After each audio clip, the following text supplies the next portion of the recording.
রাজধানীর কাকরাইলে অনুমোদিত নকশা না মেনে বহুতল বাণিজ্যিক ভবনের অভ্যন্তরীণ বিন্যাস পরিবর্তনের অভিযোগে অভিযান চালিয়েছে রাজধানীর উন্নয়ন কর্তৃপক্ষ। এই সময় ভবন কর্তৃপক্ষকে 2 লাখ টাকা জরিমানা করা হয়।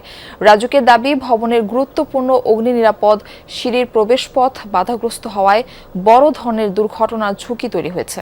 লোডশেডিং কিংবা ঘরের বাইরের তীব্র গরমে ওয়ালটন রিচার্জেবল ফ্যান থাকলে থাকবে শুধু বাতাস আর বাতাস। বহুতল ভবনে আগুন, ধোঁয়ায় আচ্ছন্ন চারপাশ, জরুরি নির্গমনের পথ বন্ধ। অগ্নিকাণ্ডে এমন ঘটনায় যারা মারা যান সেটি কি শুধুই দুর্ঘটনা নাকি হত্যা? বিধি ও নকশা বহির্ভূত ভবন নির্মাণে এমন মৃত্যুর প্রমাণ মিলেছে বহুবার। রাজধানীর কাকরাইলে এই 8তলা বাণিজ্যিক ভবনের অবস্থাও তাই। অনুমোদিত নকশা অনুযায়ী প্রতি ফ্লোরে একটি ইউনিট থাকার কথা থাকলেও বাস্তবে তা ভাগ করা হয়েছে একাধিক ইউনিটে। নেই জরুরি নির্গমন পথ, এমনকি অগ্নি নিরাপদ সিঁড়িও বন্ধ হয়েছে অনুমোদনহীন নকশার কারণে। এমন সব গুরুতর অভিযোগে ভবনটিতে অভিযান চালায় রাজুকের ভ্রাম্যমাণ আদালত। পিছনের সিঁড়িটাও যাতে সবাই ব্যবহার করতে পারে, এই জন্যই এইখানে একটা লবি তৈরি করে দেওয়ার জন্যই রাজুক থেকে আমাদেরকে জানাইছে। পিছনের পার্টে ব্লক করে ফেলানো হয়েছে, কোনো করিডোর দিয়ে সামনের যারা ব্যবহারকারী ফ্লোর ব্যবহারকারী তাদের জন্য ওপেন রাখে নাই।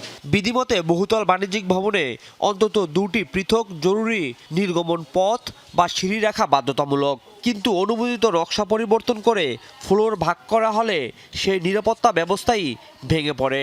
ফলে অগ্নিকাণ্ডে আটকা পড়ে ভবনের মানুষ। ওনাদের ইন্টেরিয়রগুলো এমনভাবে করা যে ওই পাশে ফায়ার স্কেপটাতে কেউ যেতেই পারছে না।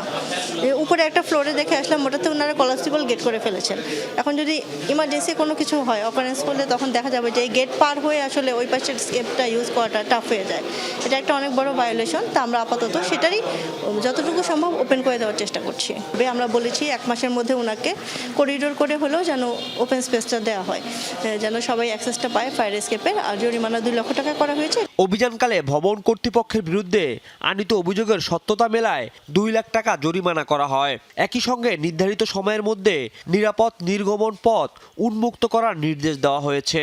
নির্ধারিত সময়ের মধ্যে এসব নির্দেশনা না মানলে ভবন মালিকের বিরুদ্ধে আরও কঠোর আইনগত ব্যবস্থা নেওয়া হবে বলে জানিয়েছে রাজুক। এদিকে মগবাজার চেয়ারম্যান গলিতে নিয়ম বহির্ভূতভাবে ভবন নির্মাণের অভিযোগে বিদ্যুৎ লাইন বিচ্ছিন্ন করে রাজুকের নির্বাহী ম্যাজিস্ট্রেট। রাজীব আহমেদ, যমুনা নিউজ, ঢাকা।